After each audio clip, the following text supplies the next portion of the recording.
Nang dahil sa issue na nawawalang litratong nakasilid sa angpaw, biglang nauwi ang pag-uusap sa reklamo at mga investigasyon. Ano nga ba talaga itong gulong kinasasangkutan ngayon nila Michelle D, Rian Ramos at Sam Panlilio? May mga pag-uusap pa tungkol sa illegal detention at qualified theft. Ano nga ba ang mga ito? Pag-usapan natin. Sa umpisa, akala ng karamihan ay simpleng issue lamang ito. May sangkot na driver, may nawawalang angpaw at may mga sensitibong litrato. Parang tipong pwedeng ayusin lang sana sa usapan. Maaaring misunderstanding lamang. Pero habang lumalabas ang mga detalye, unti-unting lumilinaw na mas mabigat pala ang pinag-uusapan. If you're new to my channel, I'm Attorney Jane and I talk about life, law, and more.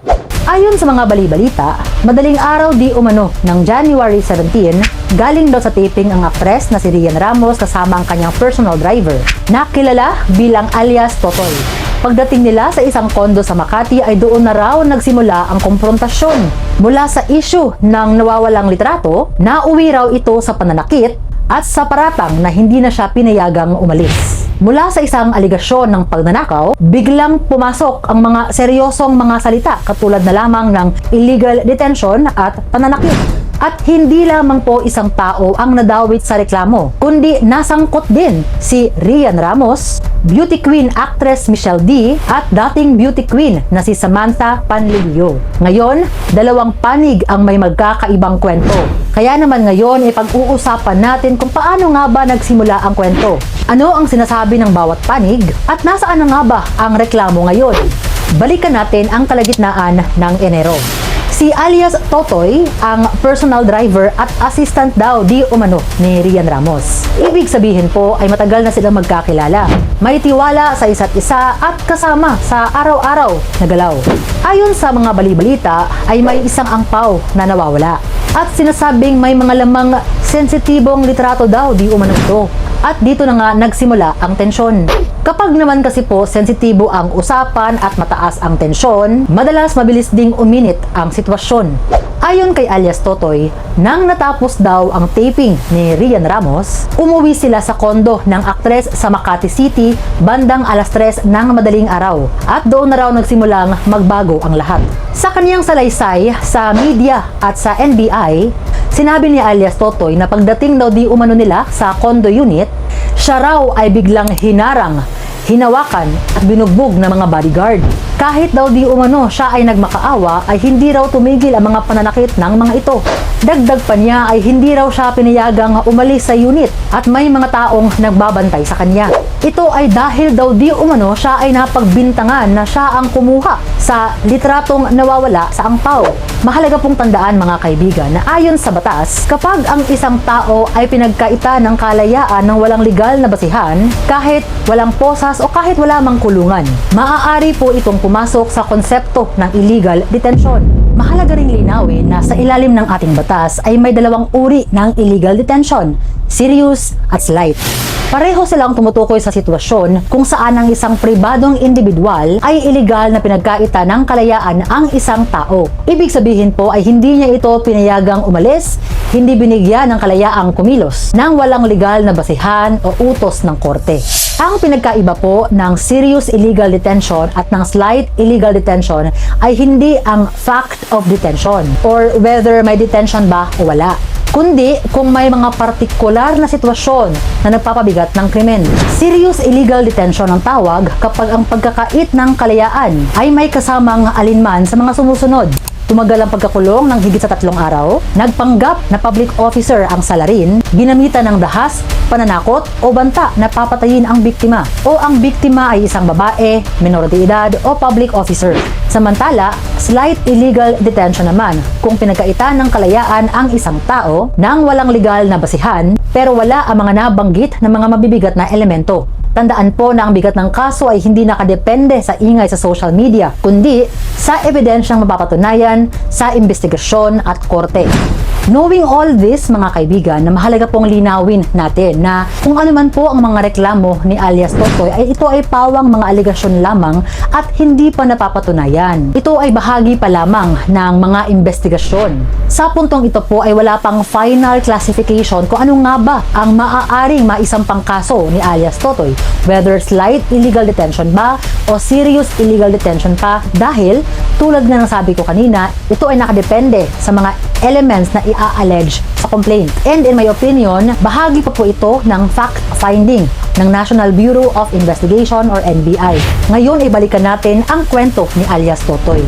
Ayon sa kanya ay lumala nga raw ang sitwasyon nang siya ay bumalik sa condo unit matapos umanong tangkaing wakasan ang kanyang buhay sa pamamagitan ng pagtalon mula sa 39th floor ng condominium building. Nabigo raw ang tangkang ito matapos siyang sumabit sa isang kable at napunta siya sa mas mababang palapag. Sinabi ni alias Totoy na noong bumalik siya sa condominium unit ni Rian Ramos, doon na raw di umano pumasok si Michelle D at si Samantha Panlilio. Dito na raw nangyari ang mas mabibigat na paratang. Kabilang na ang pananakit, pagbubuhos di umano ng alkohol sa kanyang mata at sa kanyang katawan, pananakot at iba pang mga akto na kanyang inilarawan bilang torture. Maging ang mga bodyguard daw di umano ay patuloy ang pananakit sa kanya at ipinakita nga niya sa NBI ang kanyang mga pasa at ang kanyang mga sugat na di umano ay ebidensya ng sinapit niyang pananakit. Ngayon naman, when the public became invested sa nangyaring mga aligasyon, habang si alias Totoy ay may mga reklamo at paratang ng pananakit at illegal detention, it was discovered na may nauna palang kasong inihain laban kay alias Totoy. At ito nga ay ang qualified theft o mas mabigat na uri ng pagnanakaw. Ayon sa mga balibalita, noon pa lang January 19 of 2026, si Michelle D daw di umano ay naghain na nga ng reklamo laban kay alias Totoy sa kasong qualified theft. Ayon sa reklamo ay inakusahan nga ni Michelle D si alias Totoy ng pagkuha ng sensitibong litrato na umano'y nakasilid sa isang angpaw. Sinabi nga ng resolusyon ng piskalya na may siyam daw di umano na mga litrato sa loob ng angpaw. At nang ito ay ibinalik ay isa nga ang nawawala. At hinala nga ni Michelle D na si alias Totoy ang kumuha ng sensitibong litrato na nawawala galing sa angpaw. Ayon naman kay alias Totoy, hindi naman daw siya ang nakakita at lalong hindi naman siya ang kumuha. Ayon sa kanya, ang kanyang asawa daw di umano ang nakakita ng mga litrato. Kaya naman daw ay agad niya itong ipinaalam sa kanyang employer. Ngayon naman, let's talk a little bit about qualified theft. Mahalaga pong malaman, mga kaibigan, na ang qualified theft po ay isang uri ng mas mabigat na pagnanakaw.